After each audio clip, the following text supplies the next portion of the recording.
Hello everyone, how you guys doing? Hopefully you guys are having a wonderful day, and today we are here with a Rune Dragon Slayer guide for old school RuneScape in my endless adventure to make as many Slayer guides as possible. So hopefully you guys enjoy. If you do, make sure to leave a like, and on top of that, if you want to check out more content from me, you can do so down below in the description, and I would appreciate it greatly. But with that said, let's go ahead and get into the guide. So to start, should you kill Rune Dragons? In my opinion, yes. It is a quick task, so really just easy points and definitely not worth you losing points. And on top of that, it is good GP. There are people that make alt accounts simply for this task. So if there are people doing that, then I also think you would want to do it as a Slayer task. The only requirement is Dragon Slayer 2. If you have completed that quest, you have the ability to kill a Rune Dragon, so you'll be good to go. Rune Dragons are weak to magic and stab, and their attack style is essentially everything, so there's not anything you can protect solely against. Their max hit is a 38 or a 50 if you are not adequately protected by Dragon Fire. The Elite Clue is a 1 in 300 drop. The Dragon Limbs are a 1 in 800, and the Draconic Visage is a 1 in 8,000. Overall, the average loot per kill is about 32k. Moving on to the melee gear, this is going to be the most popular setup. I would imagine there are two melee versions here that you can go through, either a max version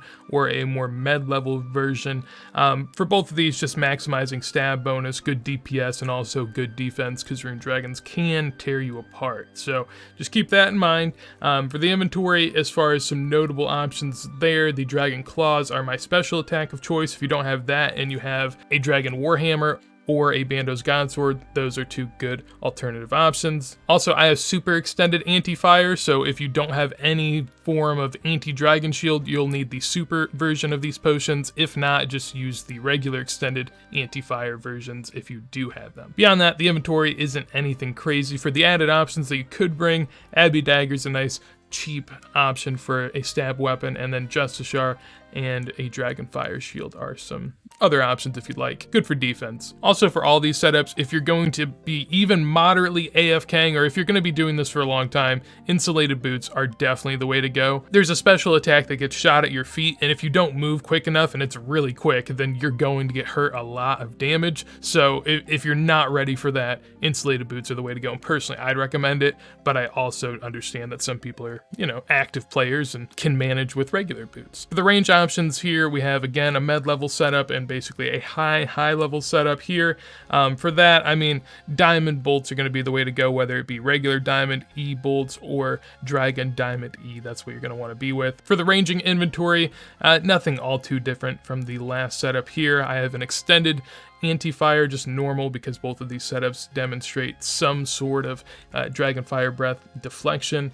Beyond that, nothing really too much to note in the inventory, just some prayer and food and teleports. And for the added options, we have an Armadillo Crossbow, some God D'hide, and a Twisted Buckler. Keep in mind, if you bring the Twisted Buckler, you're also going to have to bring super anti-fires. And then finally, for the mage options, neither of these are very good at all. Almost everything is noted there, so nothing too much to talk about in terms of the setups. The inventory, most everything is the same as before. Only difference here is I added a Imbue Heart in case you do have it for some reason. Might be nice, maybe some magic potions if you're into that as well. And again, you can bring insulated boots if you're not going to be an active killer of Rune Dragons, but that is up to you. As far as how to get there, if you have the teleport option available, you can use the Lithgren teleport option. I'll show you how to get that later if you don't.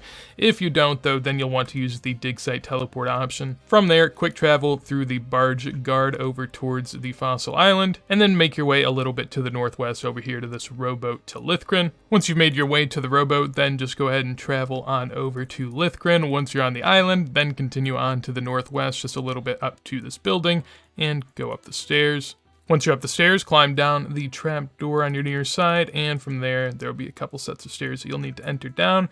That is the first, and this is the second. Beyond that, the broken grandiose doors await. Once you're up there, enter through and you'll be in the final little layer. From here, there is the Rune Dragon area to the right. Typically, if there's 3 or 4 people, I'd say just a hop. It seems like this world has some space. If you don't have the dig site pendant teleport from earlier, you can use your dig site pendant on this little strange machine down there, and that will allow you to have that teleport then. So that's how you get that in case you haven't already.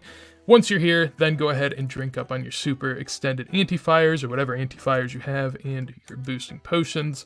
If you're using melee, pray mage and your boosting melee prayers.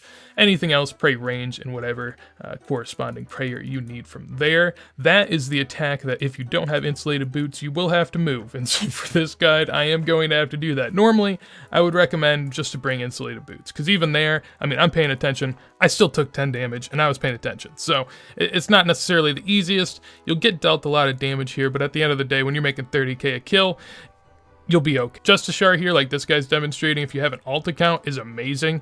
Highly recommend it. And there's a demonstration what the insulated boots do right there. You just kind of take 1s, 2s, 0s. It doesn't really do much to you. While on an account, if you have regular boots, it's not going to be the best. Really, that's the only thing you have to pay attention to. Besides that, the damage that you're getting dealt, you really can't do anything about. It just is what it is. And from there, continue to farm in the loot. It's not too bad. Obviously, you get a runite bar every kill because it's a dragon that is metallic. And beyond that, typically rune loot, RNG decides your fate at that point. But overall, that's really it as far as rune dragons go. They're a pretty simple monster to kill. Personally, I think a little OP. I think that the alt accounts that are here, I mean, there aren't that many here to be honest today, but in general, it's just too easy of money. So as far as a Slayer task, highly recommend, and hopefully you have a good time with it. So with that said, that is going to be it for this guide. If you did enjoy it, make sure to leave a like. Anything you want to tell me, let me know in a comment down below. And like I mentioned earlier, if you want to check out other content of mine, you can do that in the description down below. But with that said, hopefully you guys have a wonderful day, and peace.